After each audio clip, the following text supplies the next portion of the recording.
Welcome to Writer Syndrome, podcast about writing from start to finish. This episode, we're getting into self-censorship. I'm Russ Capasso, and joining me as always is Tim Letney. Tim, how censored are you feeling today? I skipped even how are you? I'm like, am I feeling censored? I feel like you are censoring me. I'm always censoring you because I edit these like episodes. You're often editing out the wonderful things I'm saying. I censor you so much. I look at it, I'm like, he just said too much. So I start cutting. Yeah, I just start cutting. Thank you. I appreciate that. Make me sound smart. Yeah, I guess that's not self-censorship. That's just censorship by me. So yeah, that's authoritarian. That's right. Censorship. I'm glad you realize that. Thank you. I did my research. I'm glad you understand this partnership here. So self-censorship, I think this one could go all over the place. So I think I was thinking about this beforehand. We probably want to focus on self-censorship with writing versus like your public persona, right? What you're doing on Twitter and all. That's a separate animal. I think the nice thing about even like in your day-to-day life, I think we all censor ourselves a little bit. But even if you make a flub, you let a little something else, you let something go, it goes away. It's a little different than writing it in a book and having it live forever. Well, unless you put it in digital format, then it never goes. But yeah, thank you for editing me for this podcast, which lives for at least several years. Yes, I have all those backup tapes. Anytime I need to blackmail you, by the way. There's tapes. There's tapes. We have physical tapes here. Yeah, I agree. Let's stick to books. So this came up because I came across an article on Writer Unboxed, just titled Self-Censorship. It's an article by Kristen Hacken-South, and I thought it was pretty interesting. And she was kind of going on. I think what stood out to me about it was her perspective on like everyone's got a right to choose what they like and don't like, right? In terms of reading as a reader, I think from a writer perspective and a reader perspective, there's kind of two different angles you look at these things. I think one of the things I took out of it was like, oh yeah, I think it's good to like kind of push your boundaries of the things that, you wouldn't typically read and being open to that. If you don't like a lot of swearing, well, maybe just read the book because the story is really good, and yeah, you can put the swearing aside, but also recognize that maybe the swearing is part of the character and yada, yada, yada. So I think from a general perspective, I was agreed with that philosophy on just not limiting yourself. And it's kind of dangerous, I think, if you, as an author, even as a reader, censoring the things that you would intake and or maybe talk about in your writing. And it's good to get out of your comfort zone. I think even from a writing perspective, an author's perspective, and I think one of our first episodes, Men Writing Women, is a great example of that, right? Where that's definitely out of our comfort zones, And that we considered maybe we did a little self-censoring for our own books and our own characters because we both have female characters in our books. So I want to start with like our own works first, I think. Sure. How much self-censorship do you feel like you applied to yourself? Was there stuff you were writing as you were going through and being like, let me pull that back? And why did you do that? It's weird because, obviously I'm writing inside of a horror genre. So there's genre expectations that things, could be potentially gory. I think swears are okay. But there's definitely aspects that I reined in, not so much because I felt like they had gone too far, they were too uncomfortable, but just because they felt lame and like try-hardy, and it's still that, like I'm still censoring. There's still that kind of perceived fear of somebody else's, how it's going to land. Like somebody else's, I'm taking imaginary people's sensibilities into account. Like, is that going to make it feel like it's too try-hardy?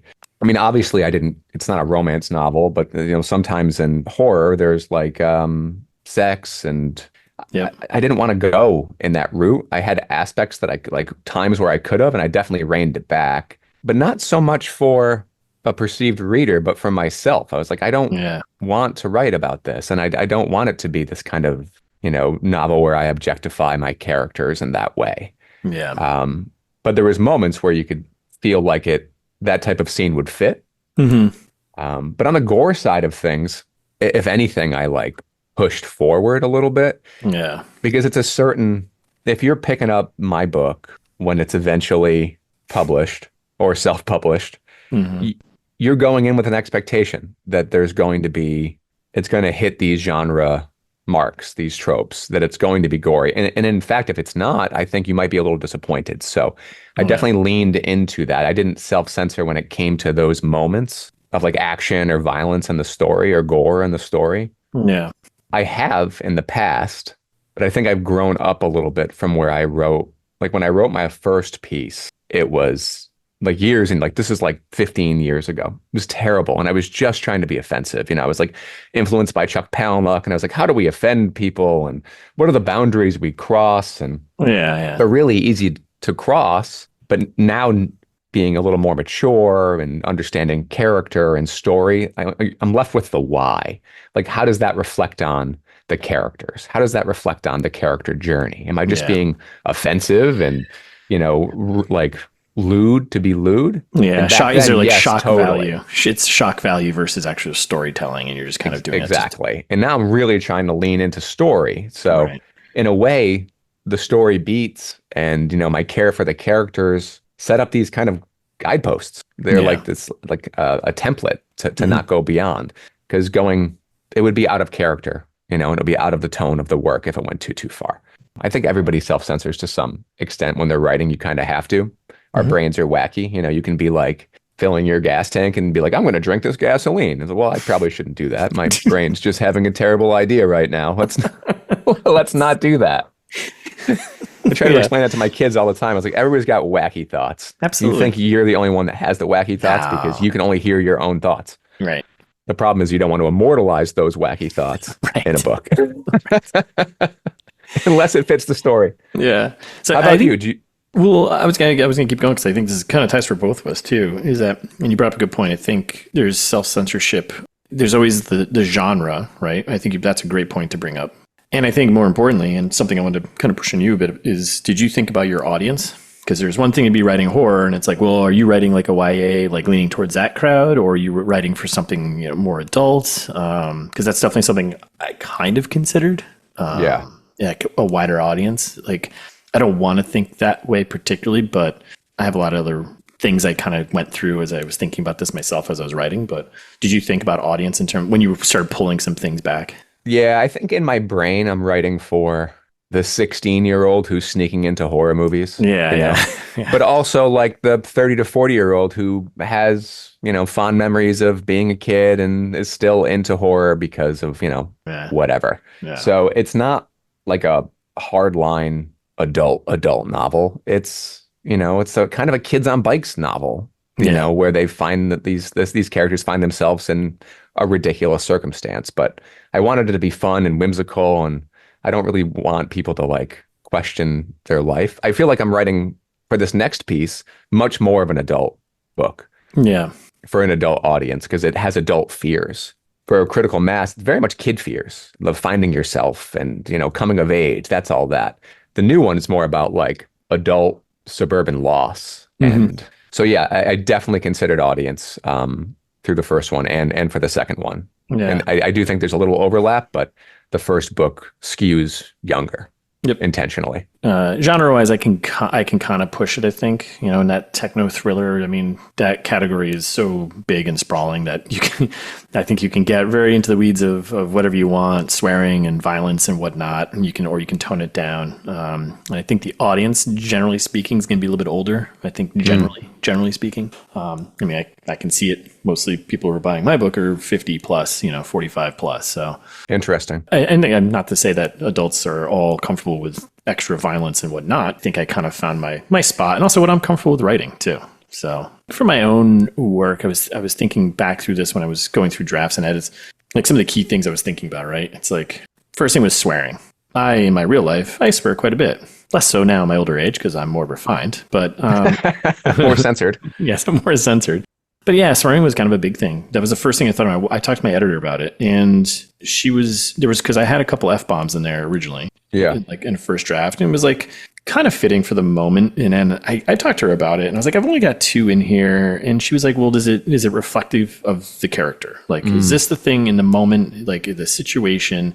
Sometimes you need to drop an F-bomb and you need to, you know what I mean? And it just fits, right? Yep. And I went back through and I reread it, and she's like, if you go through it, think about the character and think about the scene and the situation and like the severity of it or something, right? Because I think there's one use of that of like, this is a crazy moment, I need to drop an F-bomb, or you're being angry, or it's kind of like a comedic relief. And it wasn't comedic relief, but the moment wasn't necessary, and it felt like it stood out too much to me. Because there was only 2, and it didn't naturally come out, just popped out 2, and I was like, you know what? I don't need this. It's not fitting of the character, really, to just start all of a sudden dropping an F-bomb somewhere. So that was like, all right, I kind of censored myself with the language a bit. Also, the detail of violence. So, like for thrillers, technical thrillers, I could definitely get into it if I wanted to. There were some original scenes I'd written that were pretty, original draft of them were pretty violent, or more so than they are in the book. But I was like, this is more of like a espionage thriller vibe, not John Wick action. You know? Yeah. And I was like, and that gets boring after a while. Like I want to have this more sneaking around, trying to, find the person in the crowd type of thing, and everyone's supposed to be slick about it, not just breaking into a hotel like John Wick and shooting everyone that moves. Right. And honestly, like It's gratuitous. it's like movies and books like that, they lose their effectiveness because of the repetition of it, right? Yeah. And then it just becomes completely rote. Come John Wick 3, I was like, I'm done. Yeah. I was like, I'm done. It I'm means done with nothing. This. Yeah. I'm done with this video game. That, the violence, the detail of violence, like there's one scene, like in particular, again, it comes back to, I think, the genre expectations audience, but also the scene and the moment of like the impact of the violence and making sure that the violence is fitting to the story and the reasoning of, and the characters have a reason for going to this level. I also just don't need to read overly violent stuff personally. Yeah. So kind of you do when I send you my work. Oh God, yes.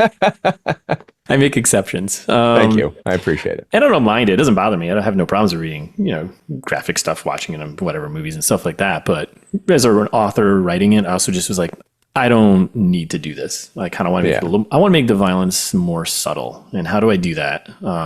The next book I'm working on is definitely more violent, and I've kind of upped it a notch, but I've kept it within the bounds of like what makes sense. I don't need to explain the brain matter splattering across the wall because the bullet went through his. I don't need to go through Right. that. It's funny. It's not funny, but it's interesting. Like we could have a whole podcast, I think, about violence and a whole episode about violence, because there's like mean violence. There's violence and then there's violence. There's mean violence and gratuitous violence.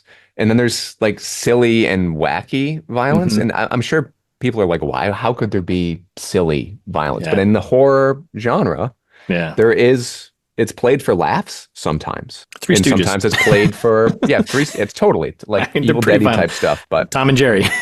Yeah, it's interesting. So I do think that some of the violence I have in mind, I do play for laughs. Yeah. Sometimes to relieve tension. Sometimes I use it to build tension, but mostly it's playful. Yeah. I think. Yeah. I mean, I'll tell you that usually for this novel, when I was writing it, I was laughing in these moments because it was like silly, and not just because I was pushing boundaries, just because it's like absurd. There's like an absurdity to it. Yeah. And I think I swore maybe a bit too much in mine because I just keyword searched and I've got 151.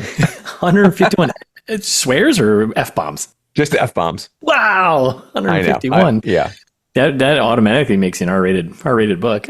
Yeah, I know. Based on the MPAA. But it was intentional. Like I had characters that don't swear completely. Like my main doesn't swear. The B character doesn't swear. But like the dirty, dingy punks, they swear almost all the time. Yeah, I mean that's fitting. That's fitting of them. But because they're wearing costumes, and that kind of comes through in their language, which is also kind of costuming. They're trying to play a role. And by doing that, they're using these accoutrements of swears. So, but we'll see. I think the other kind of, so there's like the swearing, the language of the characters, and there's the violence, I think, and then like you said before, like having sex scenes or whatever. My book, like I kind of stayed away from it because one, it wasn't necessary. No characters. That wasn't happening with the characters and who they were and what was going on. There could have been, I think, a scene I could have thrown there, but I also just felt forced to me. Like that felt like I'm putting this in here just to maybe make appease some people who want that in their books. And like every thriller I read, the guy always gets the girl, and this is the thing. It's like, and it's like I don't need this. Like let's just have a good story. It feels like a vestige of like the 80s and maybe 90s where there was that expectation. And had I been, writing and not 10 years old at that time, maybe I would have felt imagined pressure to have something like that. Yeah. But I feel like current sensibilities, it's more of a stain. Like it's more of a men writing women fault to do something like that. I guess self-censorship can get into is maybe the topics or themes you're touching on. Did you ever think or cross? That's a big one. Yeah. Is that a whole nother episode? No, yeah. I mean, especially for the second book, no. Like topics and themes, I think they're super relatable. I'm not really challenging anything. I'm not questioning anybody's life choices, really. I'm kind of questioning like the overarching American dream. Super simple, fine, to me. The first one, I'm really wearing my heart in my sleeve in a way as like the source of the outbreak. I'm very critical of corporate farming Mm-hmm. and of the meat and dairy industry in that. And it's a reflective of, my research at the time and, who I am as a person. Mm. And I know that that limits my audience. I Mm-hmm. know. And so I tried to, it's still important to me to have it in there, but I was really careful to like not, and we'll see how successful, bang people over the head with it. Because I don't want to judge anybody for their life choices or what they're eating. It's fine. Yeah. But I do want to talk about my character and why my character is making certain choices. And maybe some of it's naive and maybe Yep. some of it's idealistic. But as the author in there, some of her naive and idealistic views are mine. Yeah. So, Yeah.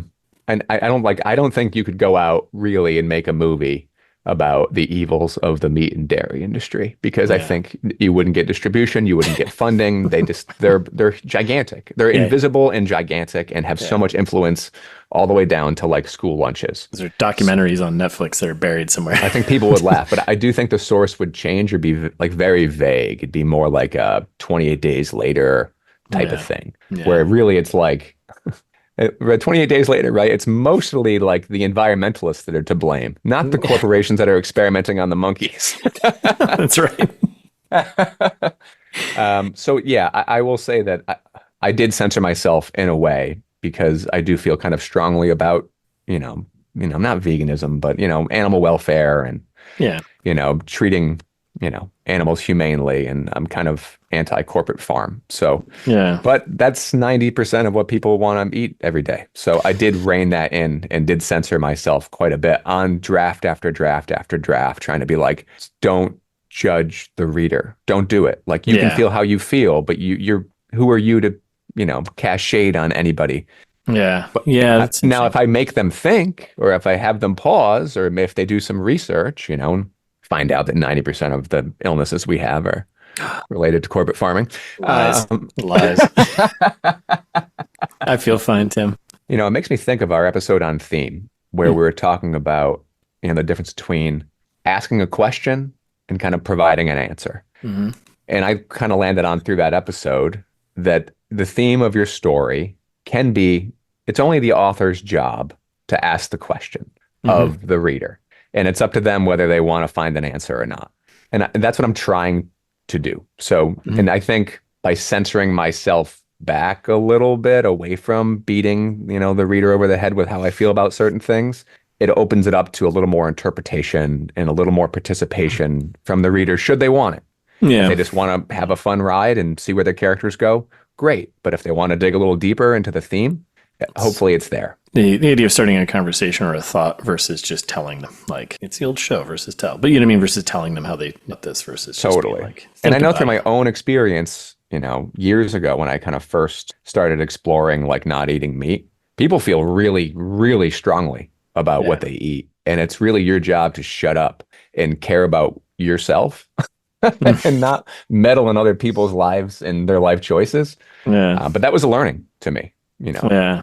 Do you think there's like kind of self-censorship? If you think there's like even with yourself or in general, I'm trying to think of how I feel about this, but there's like a fear behind maybe being like canceled or trolled based on the things that you're talking about in your book. Like I think I always feel that way. Yeah. Yeah. But I also think maybe not to a fault, but my book, I really feel like sails in woke waters. It's kind of, left leaning, it's not like the Reagan 80s of horror. Yep. It's much more like post 2016 contemporary left leaning liberal horror, I think. Yeah. But yeah, I mean, so I certainly had that concern when I decided to have my main character be a woman. And I was really concerned that it was going to come across as false or try-hardy, or I was accidentally objectifying the character. And, through beta reading, it didn't land that way, and I'm happy, but it was certainly a fear. Yeah. So much so, right, that when I went through my first draft, my B character, who was a guy, had more chapters. So just through the writing of the first draft, my main wasn't my main because I was censoring how comfortable I was going to be, inside her head and making those choices. That was fixed in subsequent drafts, but totally the initial one, I censored myself right down. She turned to the B character.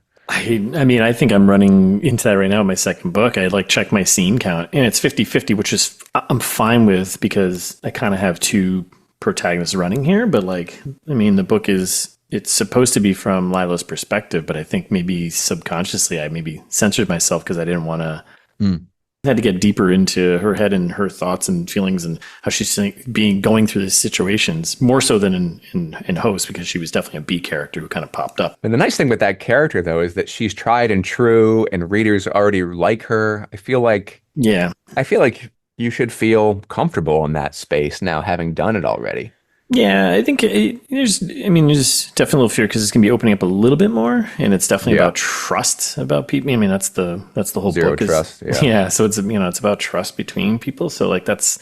Yeah. But I think I feel pretty good about it. I feel confident about it. And I don't think I'm necessarily scared to dive into those things because whatever, you got to try it and get out of your comfort zone. And I'll have people read it and beta readers read it. And I'll have, female friends read it and give me some feedback on it. So I'm not like too concerned about like writing into like another, character's viewpoint like that.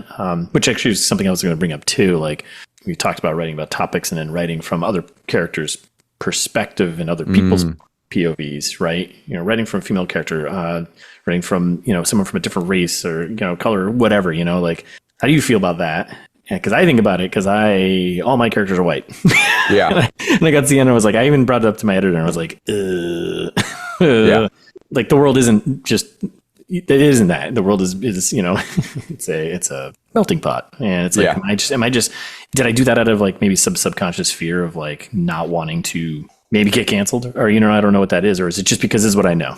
I feel like if you're even asking the question, then you're doing it with the right intention. Like you're kind of checking yourself and you're willing to adjust based on feedback. I want to say two things. One, even though it's kind of not exactly an answer to your question, as I'm thinking about the next novel and the main character of that novel is a crappy dad. Yeah. I'm a crappy dad. No, you're not a crappy dad. I'm very intentionally writing from a guy's perspective this time. And I have a lot of my own experience to draw from. Mm-hmm. And then I also have a lot of my like bad thoughts of being a dad for the past 12 years to draw from.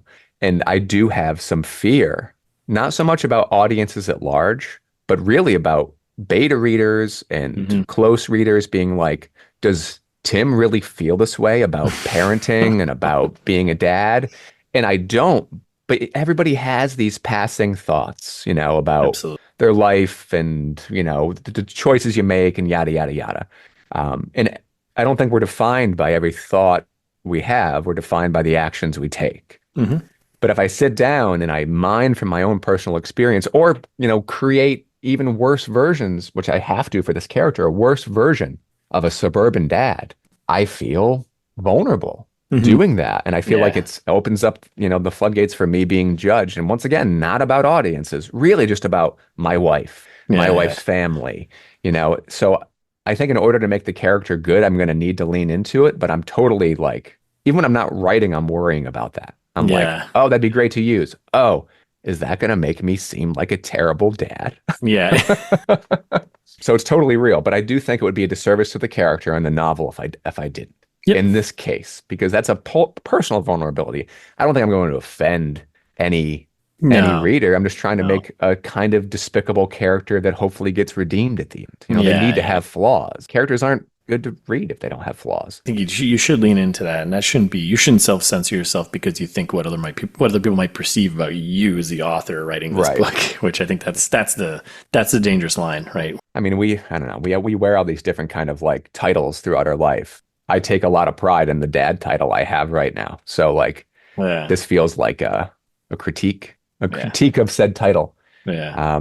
And then to your other question, like writing from like other genders or races, sexualities, I totally felt, because I have character, like I write from a POV of a female, of a gay man, and of a African-American boy. Yeah. In this book. And granted, I'm using omniscient third, but my omniscient third is still like, I make sure to kind of wear the skin of the character when I'm in there. Yep. And I totally felt uncomfortable. Yeah. Particularly with writing as the African-American boy. Yeah. Now, I could draw from my own experiences of being a boy, but that lived experience is much different than the Yeah. experience. So it could very well come off as disingenuous, but I tried my best to not be. Yeah. It didn't keep me from doing it, I'll say. But I checked myself on multiple times, and I took care in those sections. I think a good editor will also help you through that. Yeah. You're not alone in going through those situations, I think. Switching kind of pace here. What was the last book, or have you read a book that there was something in it, whatever things we've talked about, violence or swearing or whatever, or sex or something like this, that's actually made you uncomfortable because you're reading it from a reader perspective? So I love King, and I like King's contemporary stuff, but he does some stuff with like dialogue of his black characters sometimes, Yes. like speaking patterns. It sticks out to me as like a little cringy. That's the time. Is it so? Because sorry, but like I've noticed the same thing, especially with the older authors writing maybe 80s, 90s even. And this is something like I think this is just writing as a whole has shifted away from this, where you actually writing like the dialogue is written how it may sound coming out of the character's mouth. You know what I mean? Yeah. And instead, you just say they had like some type of blah blah blah. They sounded like this, and then you just write normal dialogue. So I feel like when you read it that way, it's like this is so cringy. Why are you writing like this? Yeah, it's also making it very difficult to read. Yeah, so it was actually a contemporary book. I think within the past 10, 15 years, it was like inside of Mr. Mercedes and that kind of trilogy. Okay, of books. Yeah. But it's funny because I actually do that with dialogue with my Buttons character, who is like a white punk, but he's pretending to be British, even though he's from Southie. So I felt okay doing it because he's wrong in trying to sound like, so I felt like it's okay if I sound wrong doing it because the character himself is... you're picking on the British, it's okay. Yeah, you're picking on the British, it's fine. Yeah, nothing that's coming to mind. How about you? So I was going through my list of books, and there's two parts to this. One, I found a book. The book I read a while back, I think I talked about maybe one of our earlier episodes. It's called Her Name is Night by Yasmin Ngo, I think is how you pronounce her last name. There's two parts to this. One is that I don't think I would ever do this, and I'm kind of curious what your thoughts are. The book opened with like a trigger warning, like message about the stuff that's going to be happening in the book. And I'll say like, that's like, I don't need that. You kind of spoiled I feel like you kind of spoiled, like, isn't that interesting? Because like, I can see how that would entice some, and I can see how that would just make people put the book back on the shelf. Yeah. And also that feels like a weird self-censorship. Like, just because I put that in there, that means, don't be offended by the things I've written, or you know what I mean, something along those lines. I don't know. It's like somebody saying, not to sound like a jerk, but yeah, I hate you. Exactly. So that kind of turned me out. But then I read the book and I enjoyed the book. It was about an female assassin, and the things that happen in the book are pretty despicable. The things that happened to her were despicable, and it's like it made me uncomfortable. But I was like, I'm going to power through this because I'm curious to see where this character goes with this, and it was important for the character, and it's graphic. Is it like abuse type things? Yeah, okay. And it's like follows her kind of like it's a revenge type of story, and okay. But it fits. It fits the story, fits the character, fits why she's become who she is. Like I went through it, I was like, ooh, okay, all right, this is making me feel a little uncomfortable right now, Yeah. But that was okay because like I was okay with that. I was okay with being drawn out of my comfort zone of these things. I didn't need the trigger warning thing in the beginning. Like I don't need that. I think if anything, that must have come from the editor. Yeah, or publisher or something, because it was on definitely heavy. And I was like, okay, and there was like just abuse, violence, and stuff like this, physical, sexual, and I was like, okay, this is intense, but it made sense for the character. Interesting. In the story. I've never seen a warning. Yeah, and I mean the book is fairly within the last couple of years, so it's new, and I'm wondering if that's like falls in that category of self-censoring out of fear of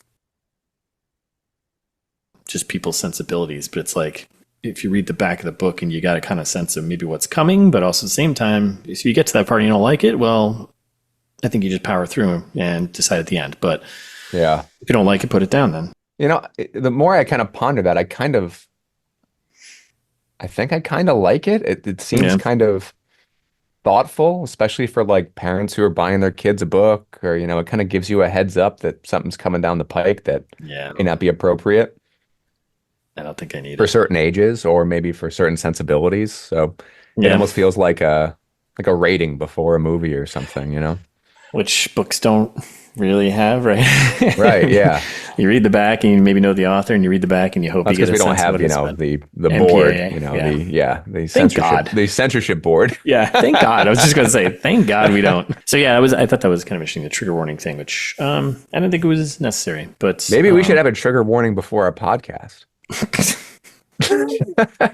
If you don't want to hear about Star Wars every other yeah, episode.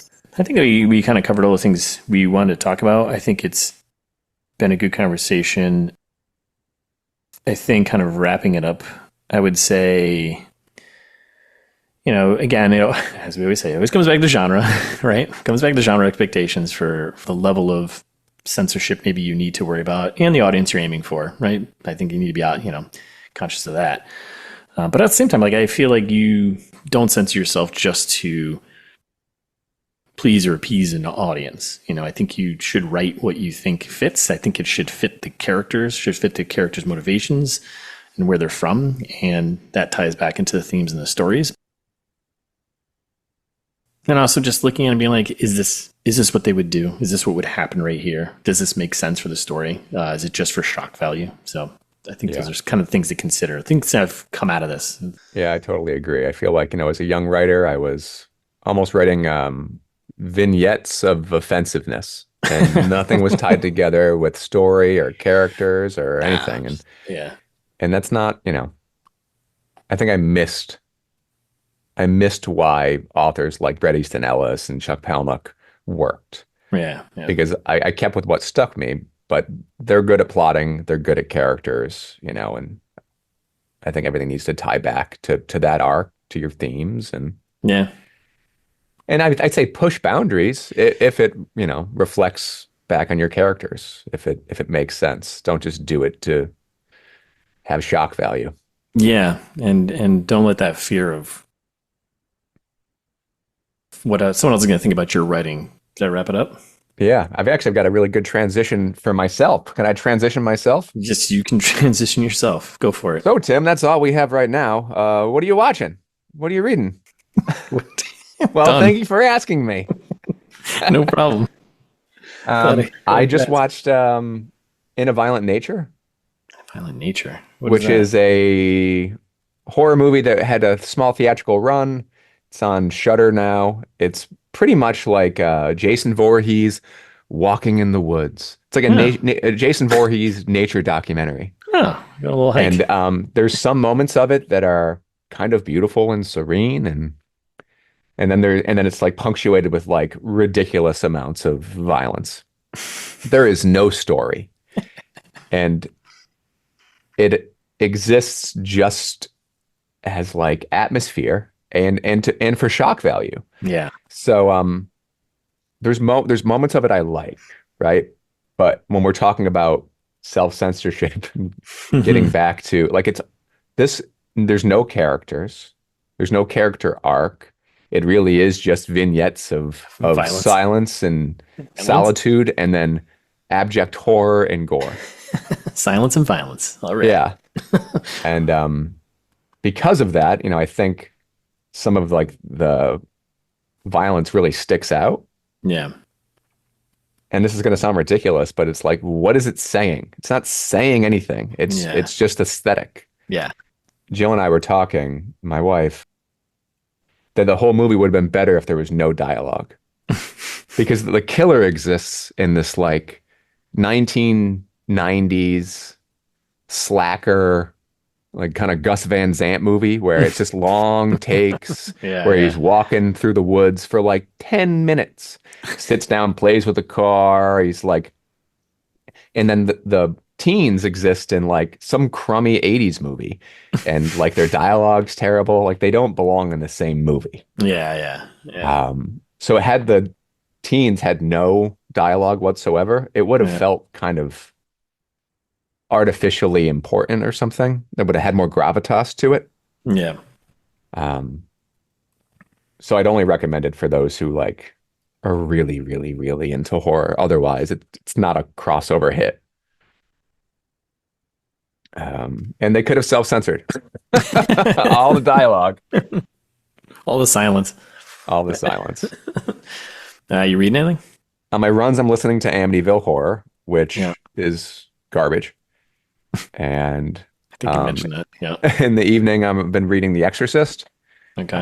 which is not garbage, which is good. It's tough though because I have the movie so ingrained in my brain and the dread of watching that movie as a child that it's hard not to take a little bit of that feeling as I'm reading it. So I can't tell if the book is effective on its own terms Yep. or if it's effective because of the movie. Yep. So I will say like the dialogue for Reagan, the child in it, is not particularly effective. It's like very like 1960s movie. It's like, oh golly gee, Willikers. And I'm sure that's like the juxtaposition of like, you know, when she gets possessed and she begins to be vulgar. But it's so far it's good. I mean, it certainly is like it's written well. A lot of very interesting. I mentioned this before when we were chatting. A lot of one-word sentences. Yeah, you mentioned that. To what avail, I don't know yet. Okay. It doesn't sound very poetic. It just kind of ruins the flow. Keep us updated. But still, on it's good. How that plays out.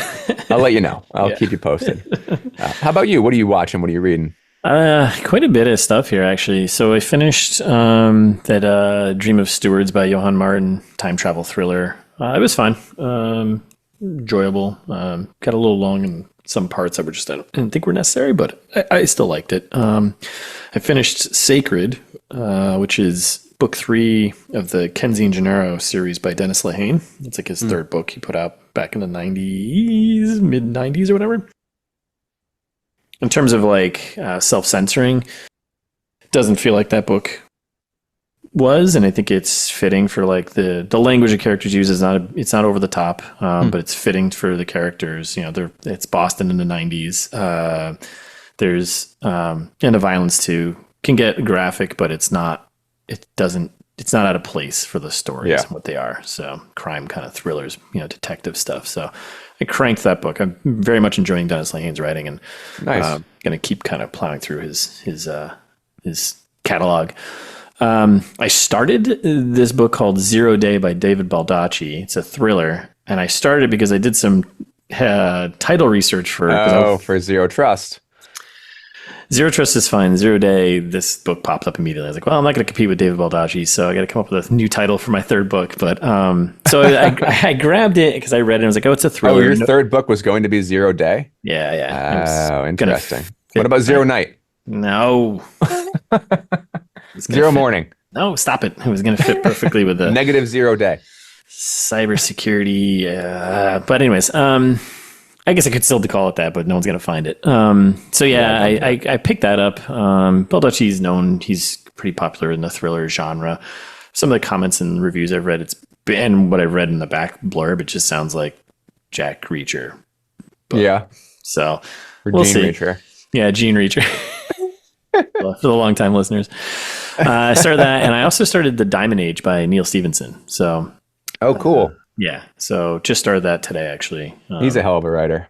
Yeah. It's definitely a different style from Dennis Lehane, and definitely a different style from David Baldacci. So it's been fun to kind of go through these 3 different authors and see their kind of world building and just their prose that they choose. So kind of working those. Watching, I finished Loki season 2. I very much enjoyed it. Love good time travel stuff, and I thought that was fun. I just watched Alien Romulus, which nice. I'm not going to say anything because you haven't seen it yet. So I haven't seen it. Yeah, so I won't say anything. So thank you. We'll talk about it the next episode. Hey, so I know you finished The Acolyte. It did, and now it's canceled. Yeah. All right, that's fine. Should I watch it or no? Did it like end on a cliffhanger or something? Yeah. I'm trying to remember. It kind of did. Yeah, a little bit. I mean, it ends. I mean, it wraps up the season. Okay, wraps up with like a little more intrigue. The story that they're telling is wrapped up. I'll give it that. Okay. But then there's like a little intrigue that they left open. So. Okay. It's fine. You could take it or leave it. I mean, it was fine. That's what I like in my media. Whatever. Yeah. I got like to the end. I was like, I really enjoy all the martial arts stuff and what they're going for. And there's like a little mystery thing, and what they're doing with the Jedi is kind of cool. But yeah. Yeah, I do want to watch Loki. I watched the first season, but then I canceled Disney Plus because they increased their prices again. Yeah, well, it's all happening. And then speaking of Star Wars. Keyword search. Keyword search. I started playing Jedi Survivor finally. So Oh, nice. I'm enjoying that. It's just more of the same of the first one, which was fun. And yeah, a lot of crashing on the PC though, man. Yeah, a lot of technical issues with that yeah, one. that Right? game was not that did not come out of the gate clean, did it? I mean, I played it on PS5 a year after, and it was still pretty janky. Yeah, I mean it looks good. I've had some like frame rate issues and like jumping from like action scene into cutscene has been like getting frozen up, and I've had quite a few crashes, but working through it. Fun. I'm gonna keep playing it. I've already put 10 hours into it. Might as well put another 30. Yeah, I enjoyed it. I just, I'm surprised that, they continue to release these games that are completely broken.